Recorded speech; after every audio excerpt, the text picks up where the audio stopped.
My name is Michelle Lampa. I'm the Senior Manager of Strategic Partnerships for North America of Riverlane. Riverlane is a quantum computing company. It's a startup out of actually headquartered in Cambridge, England, but we have our US HQ here in Cambridge, Massachusetts. And our focus is on quantum error correction. So as everyone is already talking about how AI and ML is really hot right now, you're starting to see limitations to the existing classical computing hardware. So the next step, especially for the really intense data sets that currently exist, is quantum, which is being explored. Our team focuses on error correction as well as the adjacent technologies that exist, including control systems. But it's not about Riverlane or even quantum. It's all about Boston Startup Week. And so I just wanted to say thank you to Brandon, thank you to Harish, thank you to Boston Startup Week, as well as Suffolk University for making this happen. Without further ado, I'd like to introduce the panel. And they can introduce themselves a little bit more and talk about, their whole legacy they've built up so far and the experience they'd like to share with everyone as we pursue this track, which is more on the technical side. So without further ado, I'd like to introduce Carlos Oliveira. Carlos, you want to go? Yeah. Hi, everyone. Pleasure being here. Thanks for the invitation. I'm Carlos. I'm the CTO of Net Capital. I've been having an opportunity to definitely deal with tons of legacy throughout my career, working for early stage startups that I founded myself, working for big corporations in Europe, investing banks, worldwide VCs, and dealing with other companies that I advise myself or work with. So I do hope that I can contribute to this panel on dealing with the legacy. And well, thanks once again for being in front of all of you. And next, Justin, do you want to go? Sure. My name is Justin Whited. I'm the founder and CEO of Pebble Finance. CEO today, but I've always been on the technical side, still to this very day, very much a hands-on keyboard type of person. When it comes to legacy, I'm going to give him a race for the money here. I think I bring even more legacy to the table. I'm that old. Got my start right as the dot-com bubble crashed, jumped into financial services. So right then and there, you're already talking about technology that got its start somewhere in between the 70s and the 90s, and trying to figure out all the new innovations of the early aughts. All the way up to today with Pebble. We are an AI fintech company headquartered here in Boston area. We are basically changing the relationship between how people navigate their finances and investing. We make investing markets much more simple for the average investor. And finally, can we get also Josh? Do you want to? Yeah, absolutely. Hi, everyone. So my name is Joshua. I've changed my roles multiple times. So I'm currently a tech manager at KPMG doing tech consulting. So I've seen the topic we're looking at today. I've seen that a lot at my clients. So I started my career with PwC, went to Meta, went to Citrix, and going from consulting to the industries, I've kind of seen how companies kind of change, their legacy system. Most of them migrate to SAP or go to Oracle Cloud. I'm hoping to add some context from my experience here. You're also going for your PhD in cybersecurity, Yeah, right? actually, yes. I'm getting my PhD in cybersecurity. If I give you my resume, it's a lot, with me. So I'm also teaching at Bentley. I actually have a class tonight that I need to teach. I teach computer science course there. When I look at some of us in the audience here, I'm also going to learn from these two folks because they are C-suite. I talk to C-suite almost every week based on my projects, so related to technology and controls. I did share earlier on before we had this conversation, there's what we call pre-implementation and post-implementation controls. So hoping to touch on those during this panel. And the reason why I made sure that you talked about your cyber side is we've got two fintechers here, right? And then we've got cyber. And cyber is, we all understand that it's not about, if you're going to get hacked, it's about when you're going to get hacked. So it's all about understanding, at least for even GDPR, which is General Data Protection Regulation in the EU, or even, what the incident response is should, customers' information gets exposed. What exactly is the plan? It's always good to have like that insight into how a cyber person thinks of this, for how they think about prioritizing, what's next in updating the stack, if you will. So I guess we can start there if we can. So from a cyber view, what are the areas that are the biggest priorities that a startup or an established entity needs to focus in on as it relates to updating their technology stacks? And from that answer, I would love to break it down to what their thoughts are, as not really thinking about it, or if they really think about it from a startup point of view or even established entity. I think everybody's looking at me. So I'll share my thoughts and also my experience. So I'll say kind of for startup companies or even established companies, they should have a list of critical or high value system that they need to make sure the baseline controls like security controls are in place. An example would be vulnerability patching. A lot of companies, they fail to patch their legacy systems, right? Because it's outdated, or it's hard to really kind of maintain with the latest or the greatest security. Just like your iPhone, right? So you always get this, updates that you need to make to your iPhone. Those are called patches. So my suggestion would be for legacy or any company at all, they should make sure they have this list of systems, and then they should probably use industry standards. One of them is NIST, right? NIST cybersecurity framework. Use those controls and make sure that you hit all your baseline. And like I said, vulnerability patching is a big one. So if you're not patching your legacy system, then you expect you're creating vulnerabilities that are going to be attacked. And when you're attacked, you probably won't know. So, and the fines are not fun. So I know that, Carlos and I were talking about it earlier, as it relates to whether or not even is it even important or a priority for startups versus established entities. I get it. Goldman Sachs, Fidelity, all of you guys would absolutely, you need to follow these protocols. But as a startup and you're just building to just get to the solution as quickly as possible, or whatever you are doing, you want to explore a little bit more what the potentially differences are and how you would prioritize getting that NIST framework set in place as a startup versus an established entity. Well, that's definitely one of the critical elements that the startup founder needs also to account for, and especially when you are a CEO or even a CTO of an early stage startup, you have so much to take care about, and you always have in mind that you need to ship fast and faster.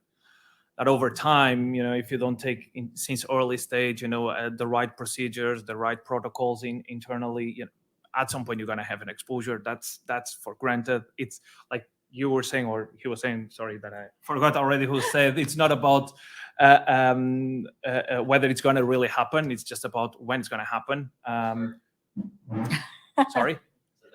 Yeah, that was Thank you, sir.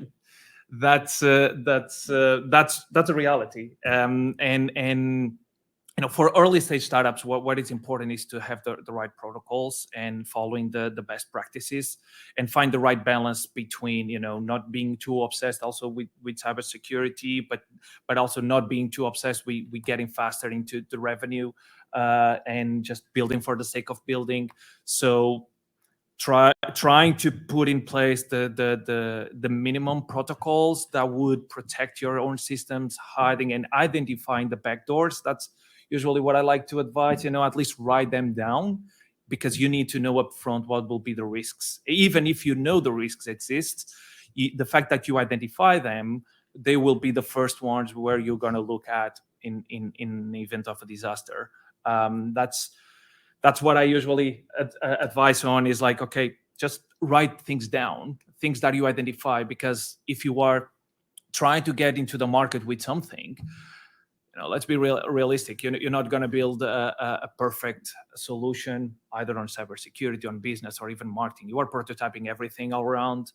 But the fact that you write down and you think in advance, I'm sure that's going to pay off at some point in the future. So, Justin, do you have any thoughts on that? Or So I don't think in today's age there is necessarily as much trade-off between shipping fast and doing things in a secure fashion.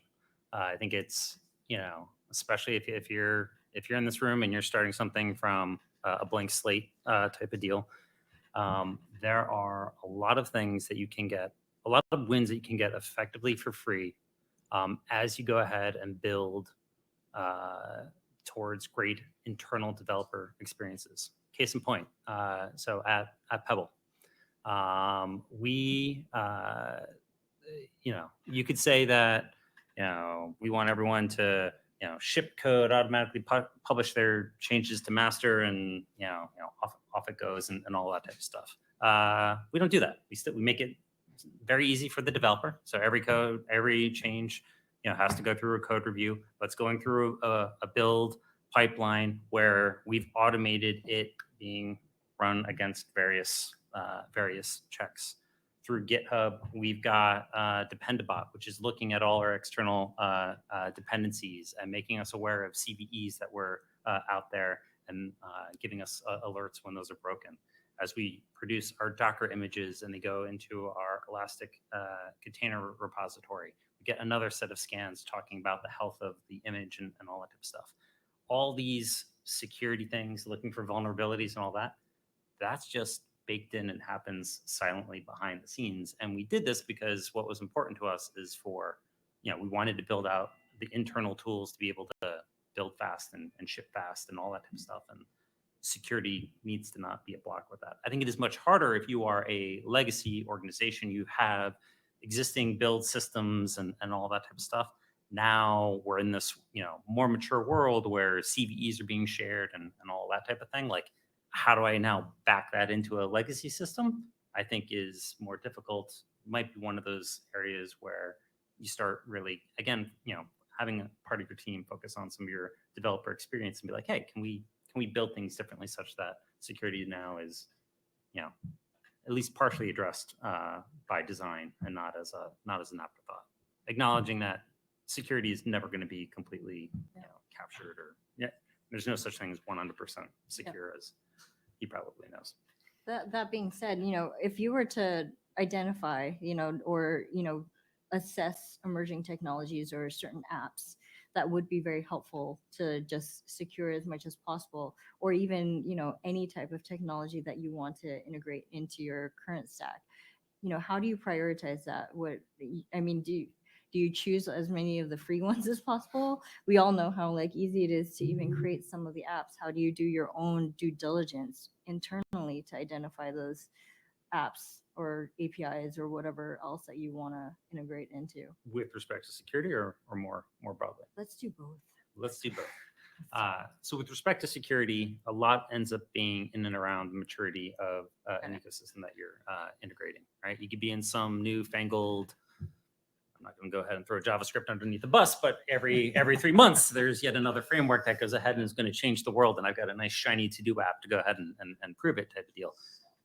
Yeah, in that, security was generally not built into the design of those, POCs for these newfound frameworks. You take, frameworks, however, that have been around for, 5, 10 years, people have come across, web vulnerabilities and all that type of stuff, and they've kind of baked them now into the framework. So with respect to security, and this actually goes to the broader point, software engineering to me is just, it's always just a game of trade-offs. There's no right solution. You just have to have, you go into these discussions, you go into any software engineering decision coming in with all right, let's think of what trade-offs are important to us, and now let's go ahead and measure different options against one another, and security can end up being one of those. I'll actually pass the mic over to someone else if you want to. I was going to add, when you think of this, you think of whether you're buying or you're building, right? So if you're building, to what he said is exactly what you should do, right? Security should be in the front, right? When you're building, when you're buying, there's what I've seen in the industry is we call it vendor assessment or risk assessment. You have to assess all your vendors to see which one. The ones I've seen with startups or mid-sized companies are mostly like Microsoft D365 and an ERP system that they can use to kind of, what I mean by ERP system, enterprise resource planning, is a system that brings all the business processes like accounting, purchase, manufacturing, depends on the type of industry you're in. It brings everything into one system. So instead of using multiple systems to do stuff, you just use one system to do that. So when you assess, I think we all know Microsoft products, right? So those kind of decisions, you have to make sure the risk of, if you have, let's say, for example, if you're a hospital or you're a startup in the hospital, in the healthcare side of things, you have to make a decision whether do you want to give up your data in the cloud or you want to keep it in-house. If you're making a decision of keeping your data, which is sensitive data, in-house, then you have to build. If you're going to give up your data in the cloud, then you have to, accept the risk that, okay, something might go wrong. There's currently what's going on right now. Milvit is one of the breach that just happened recently. And I've been asking all my clients, CISOs, hey, is there any impact with this Milvit? Is a file sharing application to move file from one place to another. So those kind of assessment needs to be done, before you actually buy or build. Well, actually, to go to the other point of view, talking about vendors, and if we talk about software built in-house, I think I'm going with your expression is that software engineering is all about trade-offs, right? It's not about finding one solution set in stone and always follow it, and making, even to the point you were saying previously, there are a whole set of automations that can help you automate that and streamline that whole process of screening for exposures.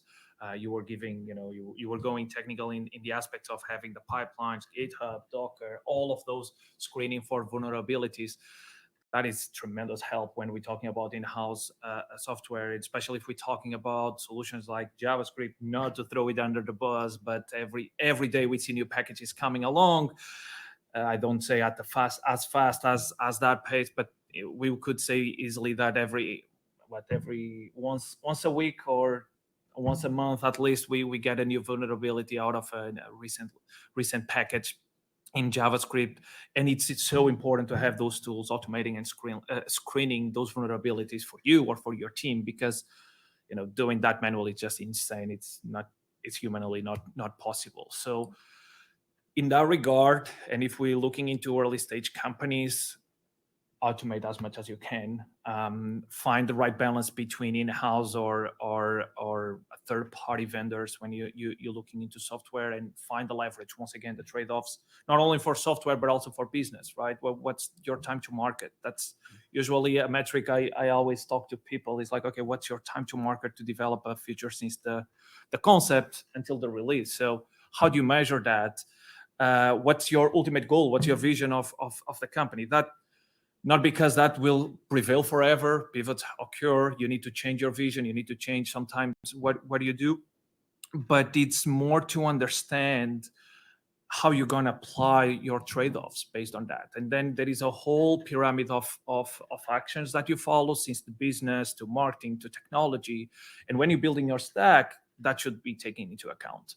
Are you building in-house the software, or are you getting those third parties? And if we are talking in-house, just to go to the other side of what you were talking, Joshua, is really what I would advise is like, look into ways to streamline the process and, spend the time that really matters to your business.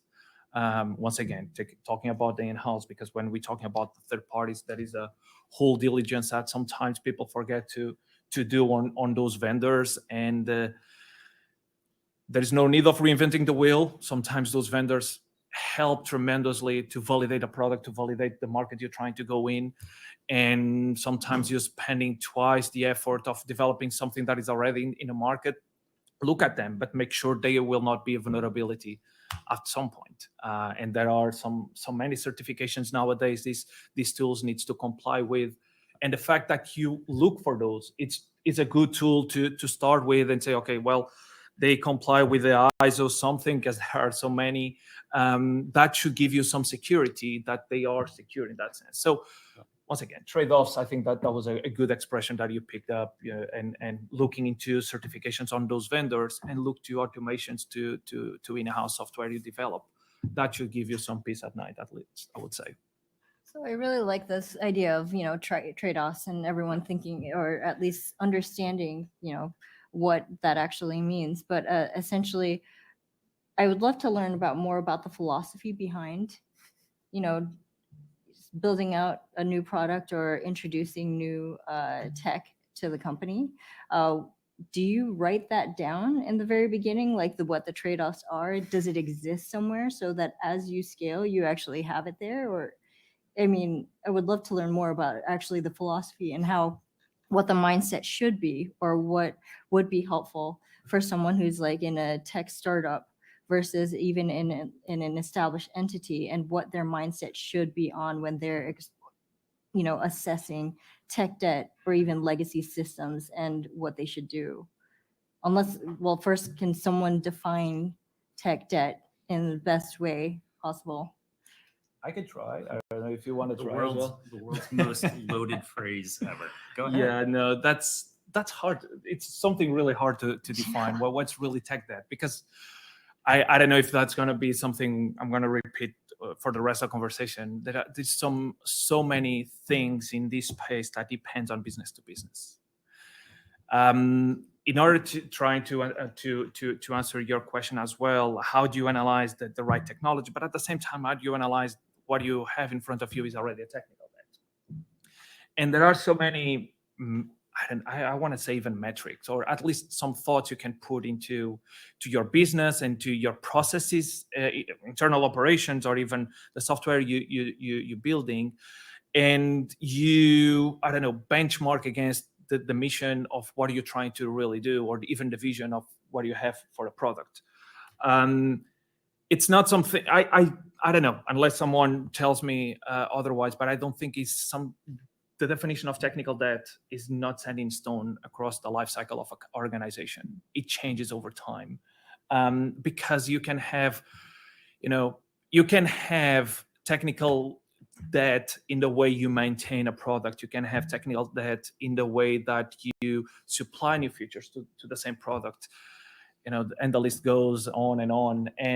But what is important at early stage, and trying to answer your question, at least from my perspective, is that a product or a piece of engineers born out of a vision or out of an ambition to develop and ship something into the market. Let's simplify things this way. We want to launch a new feature. We want to launch this product.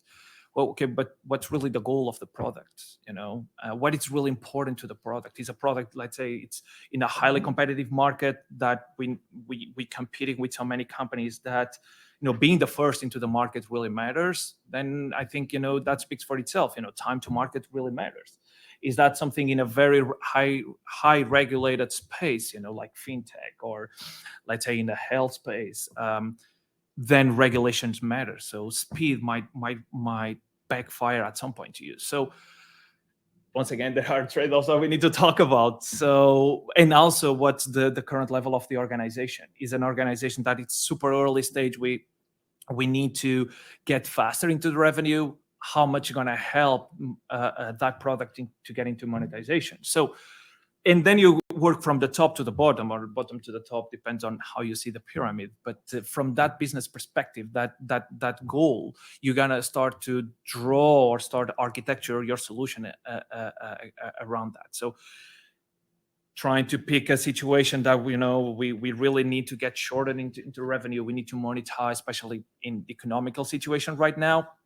How can we reduce the time to market? And how can we do as such that we will not build a technical debt, let's say 2 months from now? Because sometimes, and if we're talking on the engineering level, there is always a risk of, okay, I'm sure of what I'm building right now, but 3 months later, we start to think, well, where the heck I was having my head at that moment, because I have no understanding on what I was doing back then. So there is these extreme situations that we need to account for. But what is important is when there is this definition of a mission or a vision of even the specific feature, what we really want to measure, and stay true to that measurement over the life cycle of the process. Because that will be the indication to you on whether you are off target or in target of what you define as the goals to achieve. I kind of wanted to add to what you said, all of you. So, when he said your vision, in the industry, we call it strategic business objectives. So when you're starting your company, you want to define your business objectives so that way you align with your technology strategy. So something like that will really drive, for example, are you scaling your product so that way if you have more customers, you can be able to accommodate those, right? Are you planning to just build and sell, right? So those are the decisions you have to make when you're thinking of tech stack, So that's one thing I wanted to add to your thought. That's a good point. And also, I mean, we're talking about software here too. If it comes down to hardware, just know that definitely the tech debt increases over time. Just ask academia. We're here in an academic institution. But their labs definitely have a lot of legacy that they have to work with.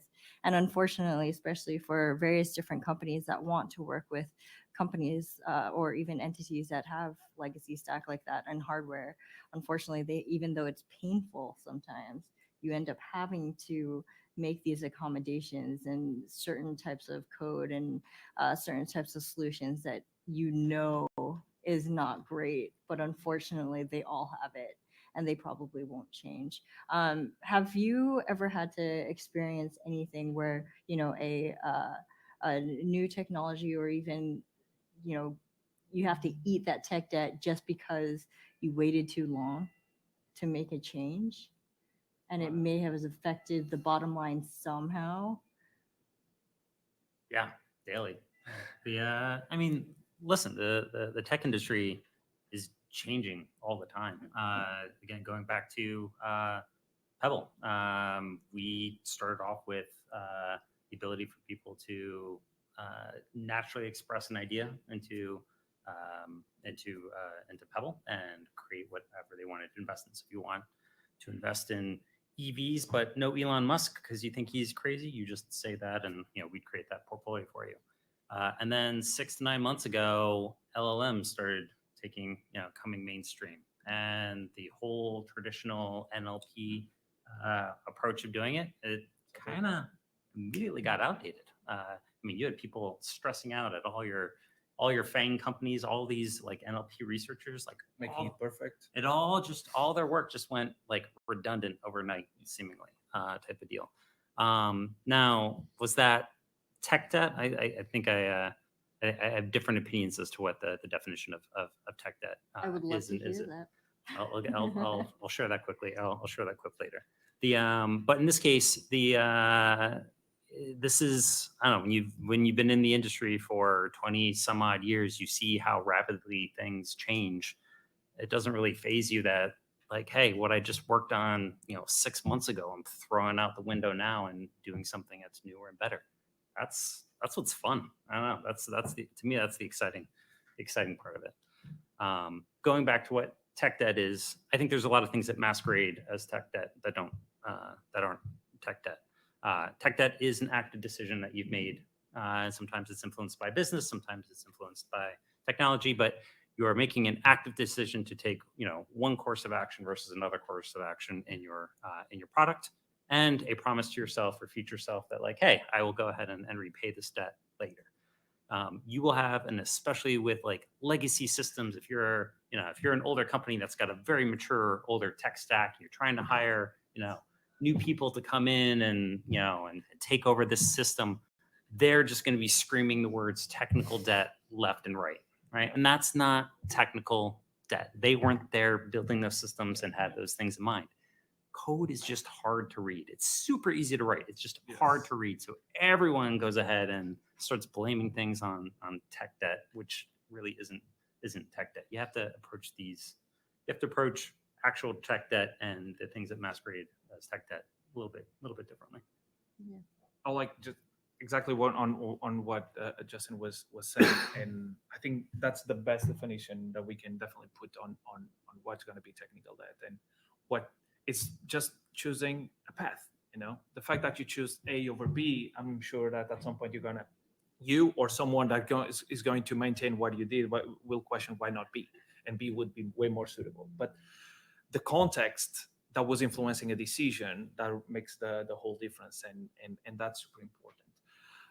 And trying to point that more to even, or of course, a definition of technical debt for an early stage company is completely different if you're talking about the established companies, and we can talk even to the back into the days, or even it's still applicable, when even big institutional financial institutions were even using COBOL. And then nowadays everybody screams when they see code like COBOL. That's super old technology. But this to say that it's different depending on the stage of the business you are at.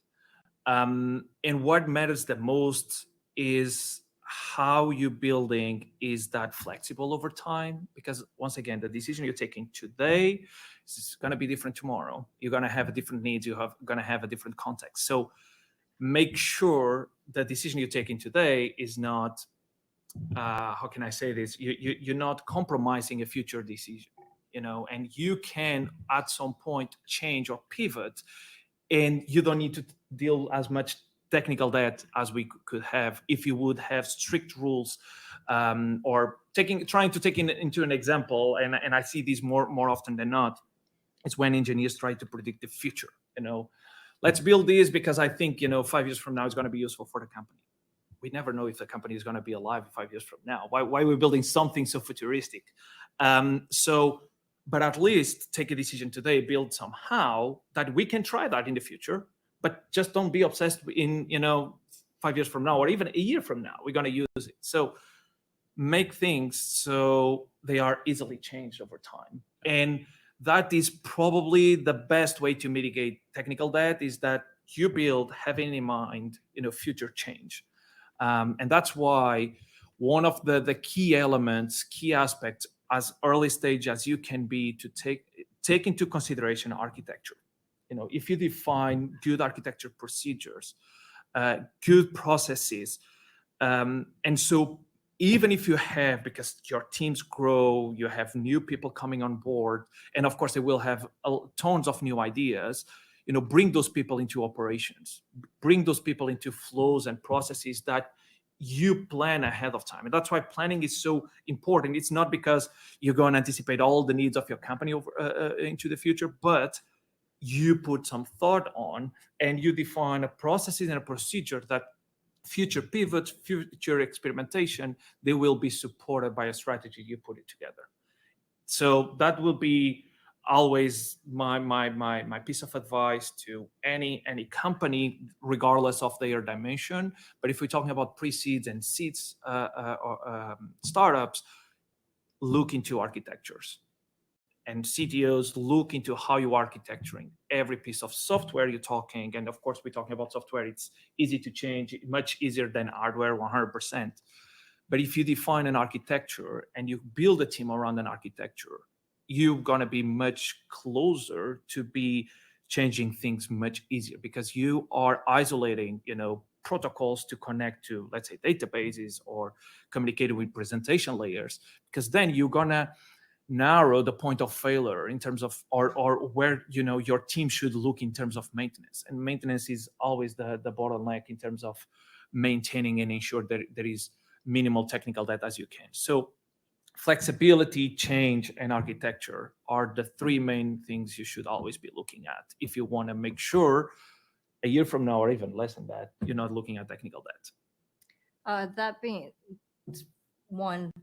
the one thing that I got out of all of what you all said was you need to document why you do things and prioritizing what's next and what the future is for the company. That being said, I know we're here at Startup Boston Week, but I want to engage more of like the audience. Could I get a better, who's a student? Anyone students here? No? Who's in a startup? Cool. And then established entities. Okay. And by established entities, I mean like bigger companies and all that stuff. Just because I want to get a better idea of the breakdown. And then how many of you are like the engineers or those that are managing the engineers or the tech making these type of decisions? Cool. And now what are like the most important things that I mean, the reason why you came to this panel was it because you wanted to get a better sense of the reliability, the getting a better sense of like what the mindset should be when you're assessing certain emerging technologies? Or was there like a main reason as to why you were interested in this talk? That I want to make sure that we actually answer it before, otherwise I can keep going. I'm your new host, by the way. If you need to answer these questions, just show me your hand and I'll hand over the mic. Okay.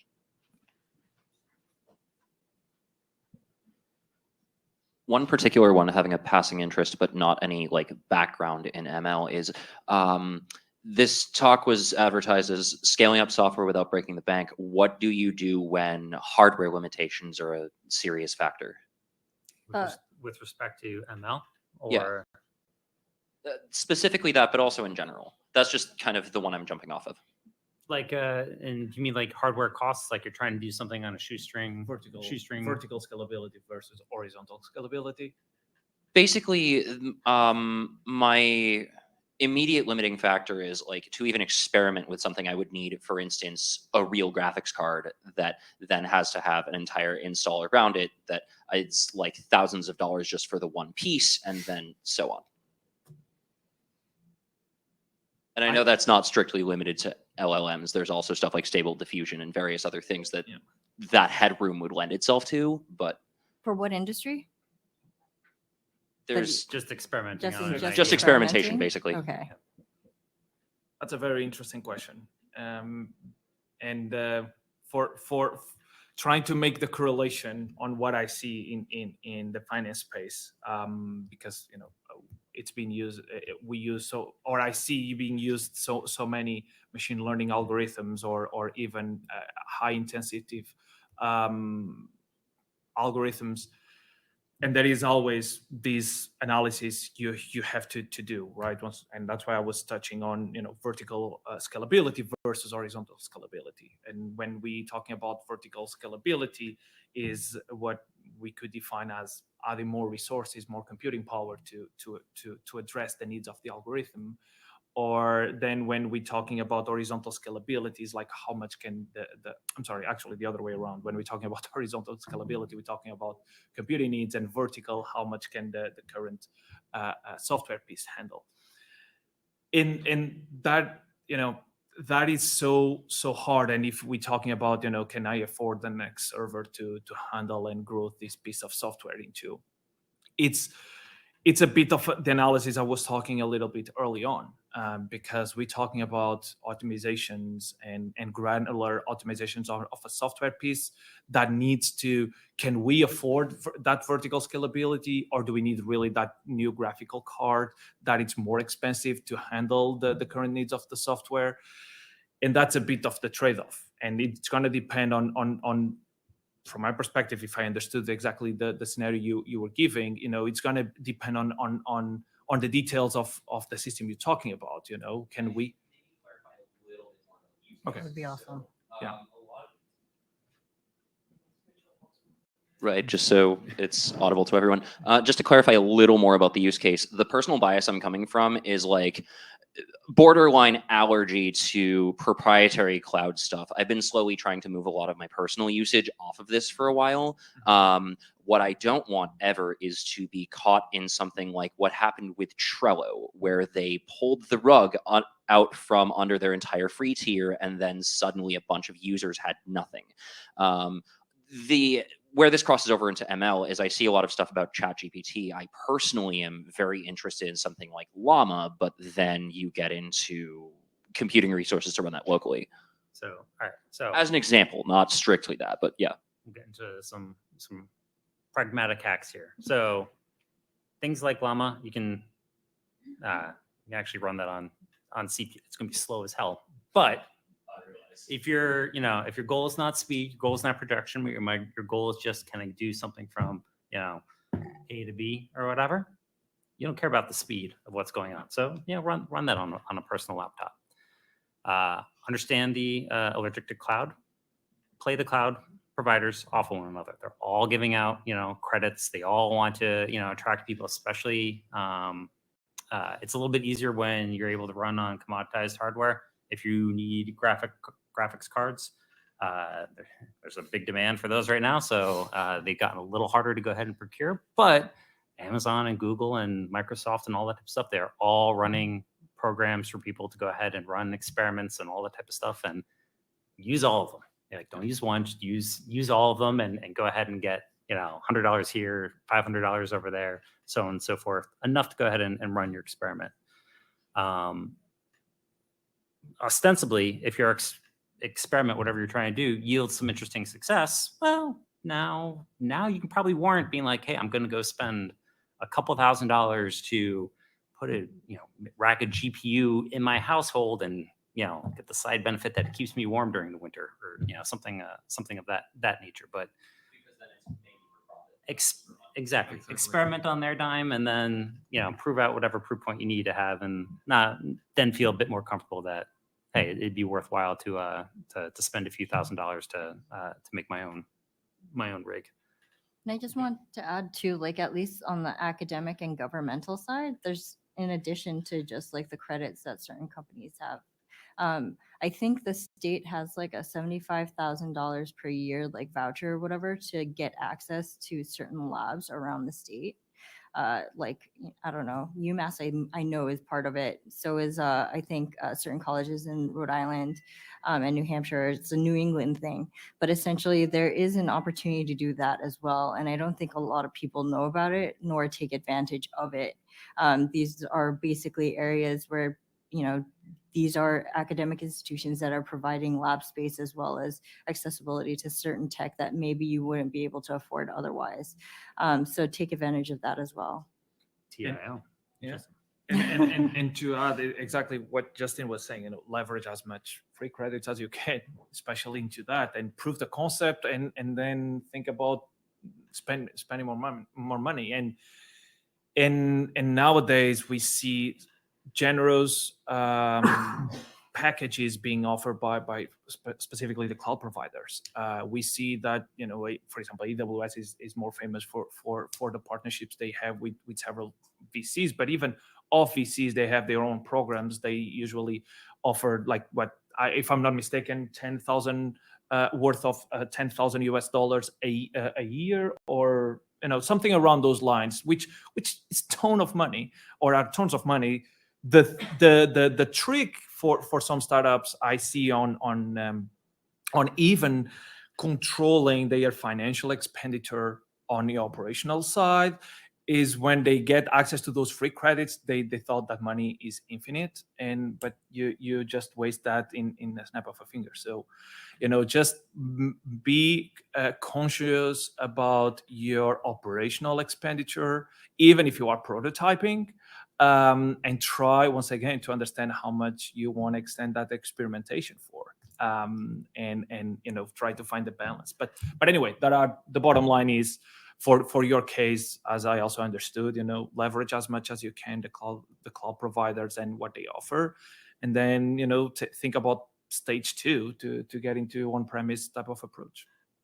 Actually, that actually brings up a really great question too, which is, if we're going to talk about like how expensive new technologies are, because, accessibility is a big thing right now, right? Like there's, yes, everyone most likely can get access to a computer or to a smartphone, but essentially there's more to it than that when it comes down to building technology now.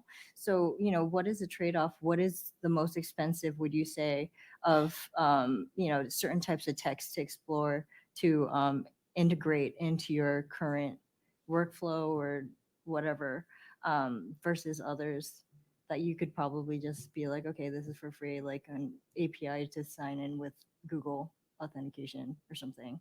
which we all know. I'm pretty sure everyone has that as like register here, sign in with Google. Google was actually my other example for this. Have you ever seen stories of like what happens when someone gets locked out of a Google account? They're horrible. There's literally people making burner Twitters because Google offers a password manager, and you can't use Google support without a Google account. So if you get banned, you then have to just tweet at them and say, "Help me." Well, hey, this is weird password. You know, it's kind of like you can't go anywhere without your key. That's like old school, but it still works, and we all use keys, right? And we take it everywhere. Lost my phone for like 3 months. I literally waited for 3 months because I didn't want to deal with that Google crap. But anyways, sorry if that was a bad word. Anyways, back to the question on expensive. Like, if you were to assess how expensive certain technologies are that you look at. So let's see here. So building company, founded Pebble completely bootstrapped out of our own pocket. So super thrifty. And even now that we've got some funding and all that type of stuff, it still carried that mindset forward. So when I look at technology, I look at how it's one of the factors that I look at some of these vendors is how costs are going to scale with us. You know, you have Slack or Google or something like that, and it's like $6 a person or whatever. But you know, I don't think Postman is a good example. But like Postman maybe it's like it's growing per like API call. It's just like, well, gosh darn it! Like I could have a $500 Postman bill, and there's still only like 5 people at the company. That doesn't make sense, type of deal. So I'm always looking for open source alternatives for most things first. And you start off there. You start off in open source land, and part of it is because we are predominantly everyone at the company is a tech person, so we're very comfortable in terms of like building and launching and all that our own stuff. And if we think it's going to be a waste of time to maintain, we'll go ahead and put it out for a SaaS. I think a lot of companies fall down a really bad rabbit hole, just doing everything on SaaS services, and then you get to that early moment of growth, and it's just death by 1,000 SaaS paper cuts, absolutely insane type of deal. So I don't know. I've been very proactive I've personally been very proactive at very limiting what kind of SaaS I actually bring on staff. I don't know. I would like to add, but I just So I think from the entity side of things, I've seen companies duplicate their product or their technologies. Like they use Zoom, they use what they call WebEx, they use different tools, right? So kind of streamlining everything, using one, and like you said, the cost can really ramp up if you don't really consider the cost of the product or the tool that you're using, whether it's SaaS or in-house. And also the database as well. If you have a database where your data are stored, you have to factor in the cost. So some companies make the decision to, contract a third-party vendor to manage that. Again, all those decisions needs to be made upfront with security in mind, because you don't want to do security after you've made your decision. So anything you're doing, you have to make sure you're not giving up your security because it's free, because it's open source, right? So you want to make sure, since I'm the cybersecurity guy here, I want to make sure you consider security in your decision making. And this comes with the concept of pre-implementation, right? When you're building something, for the most part, I've seen my client build in their dev environment, right? So they move it to test environment. You test your whatever you're building before you push it to production. You have to make sure that whatever stages you're going through, that those baseline security controls. A good example will be what I've seen in my clients is the developers should be separated from the migrators. So if you're moving change into production, and the same person who is building it, because you're a startup, you don't have so many people, you run a risk of someone implementing their change, right? So you want to make sure you segregate that duty there and build your environment in a way that whatever you're going to do will not compromise your security. Yeah, and I would like just to give a perspective from let's say more scale up type of perspective. Actually, I definitely agree with what Justin is saying. You know, like it's so hard, or it's so easy to lose the control of any SaaS subscription or a pile of SaaS subscriptions. One of the things I'm definitely obsessed on my day to day is make sure that internally in the operations we try to measure as much as we can. And being a financial institution, we try to control as much as our expenditure, and we being a public company, we have even a bigger responsibility into that. But that is something we try to be as much effective as we can, is to measure our ROI in terms of everything that we do internally. And we could be talking about anything as granular as we need to have being a functionality that how much is going to cost in terms of an engineer dedicating the time to maintain, build, versus a subscription that over time can definitely become expensive. But will that enable us to accelerate? Will that enable us to ship faster and get a monetization? And maybe we think afterwards to build internally. But so and also the fact that we trust the third party and we do the diligence on the cybersecurity, all the certifications that we need to take into consideration, will that prove be more valuable to the business than building us internally? Or finding an open source? It always depends on the business. It always depends on what you're trying to achieve. But one thing is for sure is, once again, understand what you're trying to achieve as a business, or what does the company want to achieve.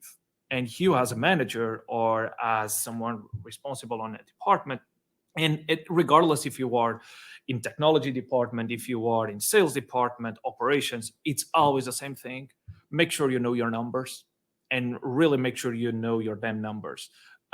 Because everything that, or even as granular as your team, right? So make sure you can know, or what's going to be the impact of decision A versus B in what you're trying to do.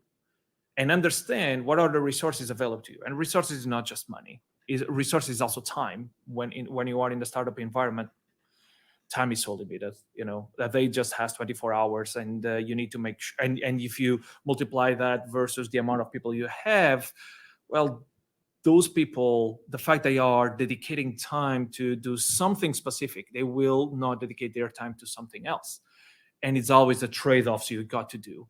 But if you don't know your numbers, and if you don't know at the start what to measure, chances are that, okay, you're going to take a decision. It's not going to be a mistake, but it's going to be a decision that you're going to take into a context that later, or it's going to be much faster, the regret, when you start looking backwards. So once again, the philosophy I try to apply on my day-to-day and other companies I work with is try to measure early on all the expenditure that you have on the operational side.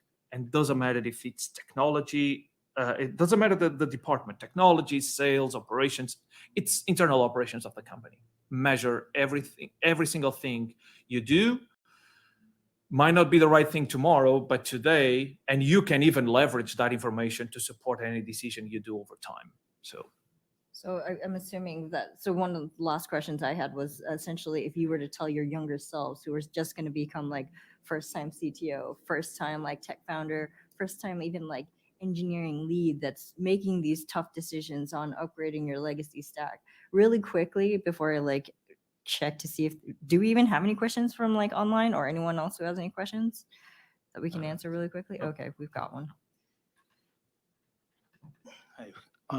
Really insightful talk. Thank you, guys.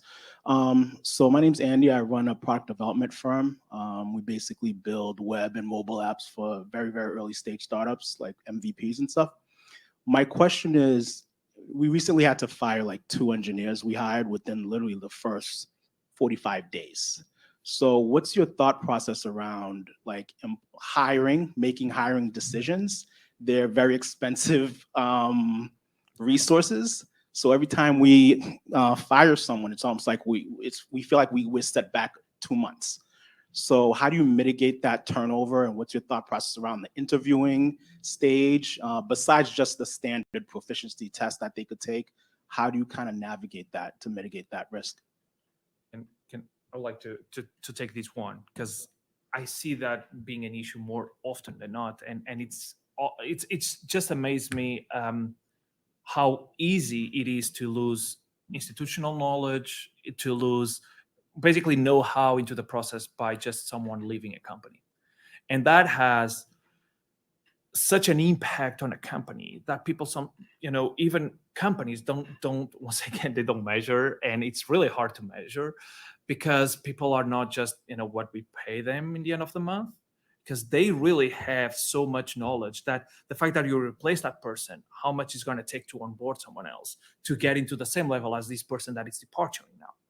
And the same thing applies when someone gets a better job offer and wants to leave the company. So I'm going to revisit what I said earlier on. It comes down to processes, architectures, definitions that you make for the project you're working at, because, and regardless of the seniority of the person that is working on the team, it's not because it's a holy grail having an architecture, but the fact that you have processes and internal operations within the team, within the project, it's going to be much easier to accommodate a person regardless of their seniority, junior, medium, or even a senior person. That person, when comes on board, will be embedded into operations, into processes the team already has in place. And that is probably the best advice I can give to anybody, is like, when you think what is the concept of a team you want, or even a new project, what is the concept of a team you want in that project? If you are the founder, if you are the tech lead, or if you are the CTO, well, let's play with the odds. The likelihood of you prevailing over the whole project into that company, into that project, is really high compared with any engineer. So it's your responsibility as a project manager, CTO, tech lead. It's your responsibility to make sure the team has the right processes to go over, the right architecture to go over, and make sure everybody follows that guidance. It's not because you come up with the idea. It's for the bigger good of a team. It's the same in sports, right? We can have even the best players in the team, but the team has a strategy. If the best player doesn't comply with the strategy, sorry, dude, you have to leave the team. And the same goes into software. The same goes into strategy. And I seen even in my own startups, it goes to any other people in any other department.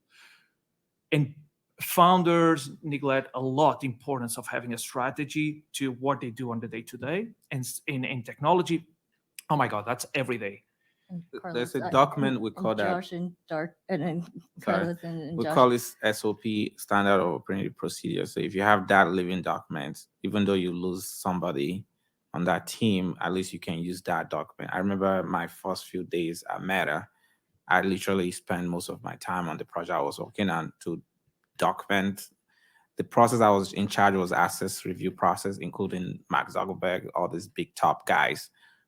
I was handling a huge process, but one of my goals was to document that process in case I transition to the next person, which I did.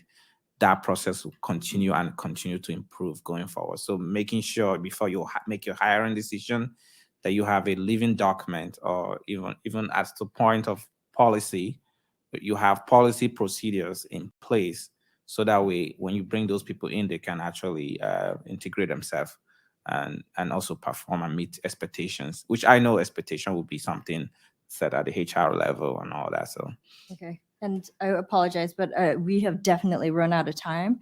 That being said, the only thing that I would just leave, I'll do the quick culmination of what we all talked about today. Document as much as possible, from early to even if you're an established entity, as it relates to identifying what types of stack or what type of emerging technologies would be really scalable or what's really important to you, you need to identify what that goal is for not just the company itself, the product, but also the teams and the culture, because it is 10 times easier to hire than it is to fire someone. And finally, be as resourceful as possible as it relates to what's around you when it comes down to evaluating what you can automate, do your due diligence. If it has a more mature way of integration, then or a company has been around for a much longer time, usually it has a better chance of being more secure. Just saying it. I'm not saying it's more high chance, right? Quantum probability is highest probability. And I guess that's it. If anyone has any questions, I think we'll be around for a couple minutes afterwards. Please feel free to reach out to us. Otherwise, thank you so much to everyone and to the panelists. Thank you for very joining. much. It was very interesting and I think very useful panel. Thank you all.